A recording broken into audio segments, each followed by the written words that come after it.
I've really been trying to figure out how I'm going to frame this conversation up with you guys today. And I think the best way that I can describe it is really Album of the Year award. It's the almost end of the year, November 2024, as we speak. It's just a couple of weeks or 10 days before Thanksgiving here in the U.S. And I've really been trying to figure this out. And like I said, I think Album of the Year probably suits this better than just about any other release that I can possibly think of from my point of view, my not so humble point of view. And you guys want to see it? You do? Okay. Well, I figured you would. So here it is. Drum rolls. Please. Album of the Year. Right here. Look at that. This is the Belgian national flag. White eagle on white background. Just kidding. This is the Album of the Year. Now, you're probably thinking, what the hell, dude? This is just a blank white vinyl cover. And it is. You're not mistaken in that. You are absolutely spot on. What you're missing, or what I haven't said yet, is the fact that the Album of the Year actually hasn't come out yet, believe it or not. So, what is it? It's... Let me backtrack. How do you top Kind of Blue? Miles Davis, Paul Chambers, Bill Evans, Coltrane. How do you top it? With yet another reissue on purple vinyl to counter the blue? On blue vinyl? On 78 RPM? In fact, I did tell Chad one time he should start reissuing things on 78. I bet you he's going to sell it out. But Hobson did that a couple of test runs, and it sounds pretty damn amazing, I have to say. But anyway, I'm totally digressing here. So, how do you top up Kind of Blue? Not with a sequel, no, but with a prequel. Birth of the Blue. Check that out. And you know what? I've got my issues with Chad, and you guys know that I used to be full-on supporter, not so much of just Chad, of, MoFi, all these other guys, etc. And then they just kept reissuing the same shit over and over and over. And I'm just, done with it. Seriously. That's a whole different story, though. Because circling forward, I am telling you right now that really, in my humble opinion, I think Chad, he's the only guy that could really reissue for the first time ever and create an album out of it. The 4 tracks that the same Miles Davis quintet recorded about a year before Kind of Blue.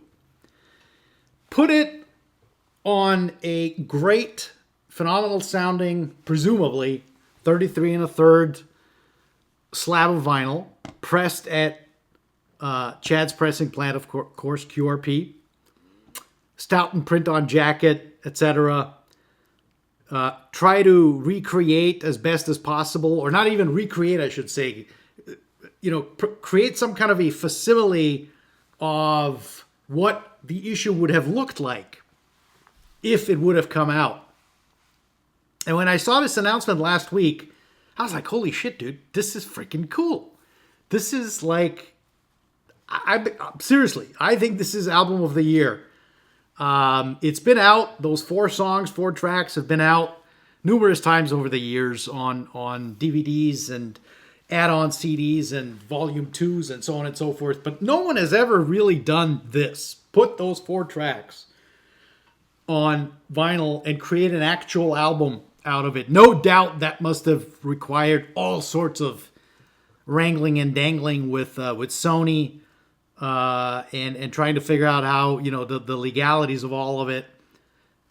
And, again, kudos to Chad for doing that. Like I said, I'm still sort of waiting for my last 2 Steely Dan records that hopefully are going to come out at some point. I heard rumors that there's some kind of a performance clause attached to those.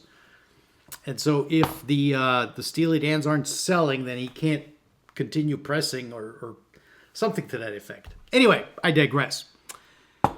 Back to Birth of the Blue.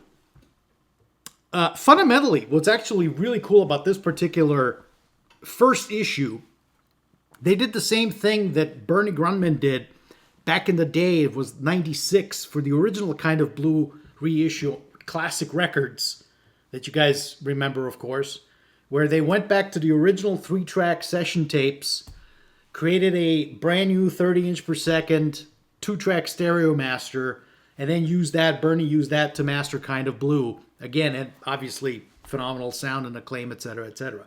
And so they did the exact same thing with this release. Vic Anesini did the 3-track to 2-track transfers. And then Matt Luthens was given the new stereo master. And Doug Sax's old mastering gear was used to cut the record. And, again, played it and pressed at QRP. And yeah, I mean, dude, bonkers. So I'm super stoked about it. Call me out if you want on this being album of the year without even having heard it. I mean, I've heard those songs before, obviously, and those tracks, melodies. I haven't heard this record before. I, of course, got the blue edition. You have to, which is now sold out, I guess. But you can still get the black. Plenty of availability.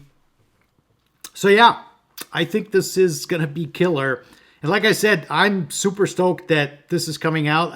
This is one of those times where I really have to give my hat off to Chad and the team that pulled this off, because this is spectacular. So anyway, I haven't seen much discussion about it, surprisingly, on the interwebs and interlands of YouTube. But yeah, who knows? Hey, maybe this will give room for discussion. Drop a comment below. Tell me what you think of it. And yeah. But wait, there's one more. Here's a very special one. Not album of the year, but discovery of the year. I have to say, discovery of the year. You want to see what it is? Check it out. So what's this second release that I'm so bamboozled about? It's this thing here. Absolutely smashing the power of the keyboard. Now, this came to be, so this is, by the way, a beautiful Jarlung recording. I've reviewed some Jarlung stuff before, years ago. Wonderful, wonderful music, incredibly well recorded. Arian Janssen, Sonorous Audio, is the recording engineer and mastering engineer for all of these releases. He uses his ATR-12 with SHI's sonorous holographic imaging to create a much broader, much more involving stereo image during the recording session, which then translates into the playback as well. And so I was playing this, or rather I was tuning the system the other day, and I was chatting with Arian, and he was like, dude, you got to try this. So I got this from Elusive Disc. I'll drop a link down below where you can get it. And it's Nathan Ben Yehuda, SoCal kid from the, let me see here, so I don't bastardize his accomplishments, Royal Academy of Music in London, and Masters at Juilliard. So he is obviously a pianist. Thanks for recognizing that. But he also records with his group called Astral Mixtape, and they're sort of improvisations on, and not necessarily improvisations, but I guess they get their inspiration from people like Sigur Rós, Fortet, Radiohead, and it's pretty cool stuff. It's sort of spacey music, perfect for me actually. But yeah, it's four cuts. It's 45 RPM. I believe this is done at optimal. And let me tell you something. First of all, dead quiet vinyl. Seriously, dead quiet. The first cut is a Haydn piano concerto in G. which he plays absolutely mellifluously, if I may say so myself. Very melodic piece, ups and downs, great, just a wonderful performance. This was recorded at the Segerstrom Hall, I believe, in Newport Beach, Costa Mesa. And yeah, I mean, dude, with Arient's SHI processing, truly, if you have phase coherent speakers, the image that you're going to hear is truly enveloping you 100%. Stunning. And then it goes off into one of his pieces, which is Nocturne or Nocturnal. And then there's 2 tracks from Astral Works, Goddess Gardens and 7 Hellos. And yeah, absolutely awesome. Highly recommend you get this. If you don't get it, I'll make you get it. I'm just kidding. Seriously, this is going to be a killer demo record, a killer tuning record for you to tune your system with, and also just wonderful music. So anyway, that's it. Hey, 2 for 1, twofer.